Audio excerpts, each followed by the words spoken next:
Hello, my name is Patrick Usher, and in this video I'm talking to you from Los Angeles. I'm normally based in Dublin, but I wanted to offer some reflections on my trip here to attend the Institute of Functional Medicine's annual conference, the theme of which this year was neuroplasticity. And my particular interest in attending was that Annie Harper, who founded the Dynamic Neural Retraining System, the brain rewiring program that I used and many others have used to recover from POTS syndrome and other limbic system impairments such as multiple chemical sensitivity, fibromyalgia, and chronic fatigue syndrome, that she was going to be speaking at the conference. She had her own session, and to meet her and to sort of soak or bask in this general atmosphere of the possibility and power of the brain to change, which is what neuroplasticity means, the plasticity or malleability of the brain. Anyway, so here I am, and I wanted to offer some reflections on the conference and also my own journey in getting here. So the first thing I'd like to say really is that this would have seemed impossible just over 2 years ago, 2 years and 3 months ago, when I was stuck in bed 6 hours a day and occasionally able to do the odd 5-minute walk, and mainly confined to doing the dishwasher when I had POTS syndrome at its worst. The thought that 2 years on I might be able to fly to Los Angeles and take part in a 3-day conference would have seemed like science fiction, even though my life then was pretty science fiction, pretty much like a science fiction movie in some ways. But anyway, so that would have seemed impossible. I'm not saying that it's like, oh, whoopity-doo-dah, I'm able to jump on a plane other side of the world and now I'll fly off to Honolulu or something like that. It's not like that. But, as I always say quite clearly, I've fully recovered from POTS, but I feel like I'm sort of living life at about 70-75%. So I have to live within limits, but still I can do this, and that's amazing. I'm not impeded. I can do anything I want pretty much when I'm out here, and that's fantastic. So that's a wonderful testimony to the power of the dynamic neural retraining system, which I started in May 2015 and did for 6 months, and the power of that program to heal limbic system impairments. Second reflection I'd like to offer is the wonderful experience of meeting other people who have taken the program. Because I never met anyone else who took the program. I followed this program in a very secluded place, keeping a quasi-monastic schedule in how I went about it. And although I was part of the DNRS's online support forum, I never met anyone else, in person who actually did the program. And so in that way, although it was an amazing experience and I was able to watch the amazing recovery experiences of others, it kind of remained a little bit irreal, just not having kind of met someone who actually had been through it, and then to be face to face with someone who's gone through that journey. I mean, the DNRS journey is a spectacular one and life-changing from a whole variety of perspectives. So to actually meet people, and there was about 10 of us there actually, and it was quite something. Two others, or the other people who were there, had also had POTS in and amongst many other different limbic system related conditions.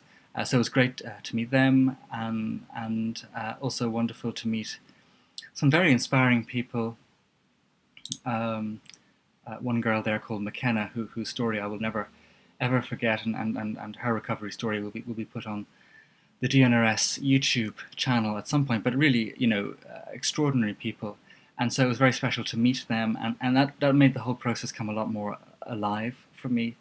The human element, it's quite something being part of a community of people who are going on that brain rewiring journey and have put in all those hours.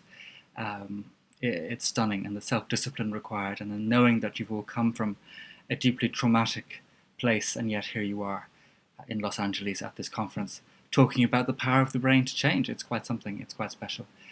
So I'm even getting goosebumps thinking about meeting all those wonderful people now, actually. Anyway, so that was that.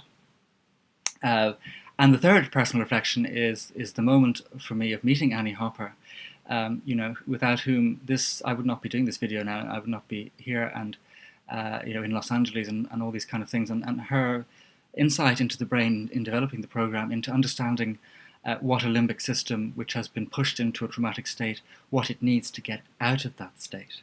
That's the genius of the DNRS program. The exercises may seem simple, but they're simple for a reason, and they really speak to the limbic system in a way that just takes it in its deep state of trauma and takes it out of that, and that's what's truly wonderful about it. So to meet her, is very emotional for me, and she's a wonderfully warm person in person, as I always thought she would be, and it was very special. And to attend her talk, what a great moment, because she's not a neuroscientist. She's someone who had a limbic system impairment, multiple chemical sensitivity, and electromagnetic hypersensitivity, and fibromyalgia, and recovered using brain rewiring principles.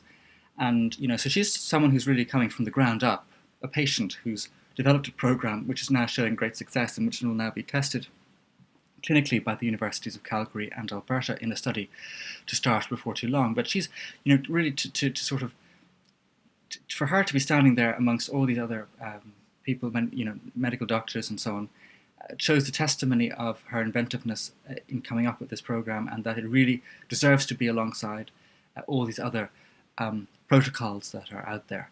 So that was a really exciting moment, a seminal moment, and I think that this program is only going to grow and grow and grow, the DNRS program. So it was great to be there for that, and to be sitting in the front row with other people who've taken the DNRS program. It was quite something. And I know that a lot of people at the conference were really, really talking about Annie's presentation, because, not just because of the science of it, but also because she showed some of the recovery videos, people who've been in wheelchairs for years, getting up and rollerblading. Shout out to Lauren Dinkle. Rollerblading again, and just the stunned gasps in the room when people saw the before and after of these people who've done the program. It was a special moment, and I think the start of something that will only become more special as time goes on. So that was also incredible. And in general, it was wonderful to be at the conference and to see other people who are pioneers in the field of neuroplasticity. Dr. Norman Doidge was there. Dr. Norman Doidge has written some great books, The Brain That Changes Itself and The Brain's Way of Healing, both of which were very helpful to me in terms of motivation for recovery a few years ago. Rick Hansen, whose work I'm not overly familiar with, but I think his protocol, the HEAL protocol, is very interesting, and I think something I'd like to look into myself. David Perlmutter was there, so lots of dietary approaches to the brain. Fascinating stuff from Perlmutter about the connection between the gut and the brain. The gut really is a second brain, and if you're, it is very, very true that if you're giving the wrong food in, the brain is going to suffer, And Dr. Terry Walls, who's fantastic, and who I discuss in chapter 5 of my book, POTS, What It Really Is and Why It Happens, and her applications on using diet to treat MS, secondary progressive MS, and other forms of MS. So, she's wonderful. I actually got to meet her, which was very moving, because, again, she gave me huge inspiration and hope 2 years ago when I was sick. So it was wonderful to meet these people. It was wonderful to be, in a room of there were about 1,000 people there. It was huge, coming from my background, which is not scientific at all, but classics related. So that's ancient Greek and Latin. You go to a conference, there's like 20 people there. So to go to a conference and there's like 1,000 people, and you're just like, what?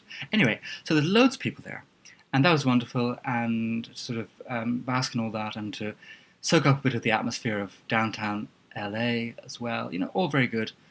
All very exciting, all totally inconceivable 2 years ago, and exciting stuff. So it felt like being part of a really in terms of the DNRS especially, the start of something even more special than it already is.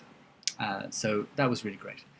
So those are my few reflections on my trip here to Los Angeles. I was actually planning on leaving a few days ago. I only originally came for a week, but I'm still here. So so I think I'm going to stay longer, and it's lovely. And there's sunshine, and also, frankly, the DNRS can do many wonderful things, but it can't help with jet lag. And it took me 4 days to recover from that flight over. And the last thing in the world I wanted to do was fly back again so soon. So I'm just not doing that. So that's my feeling on that, and that is definitive. So jolly good. If there's anything else I have to think that I'll think about to add to this video, I will. If not, that's it. I'm really rambling now, so I'm just going to leave it, okay? Because I've really gone into many non sequiturs, and that's quite enough. So goodbye.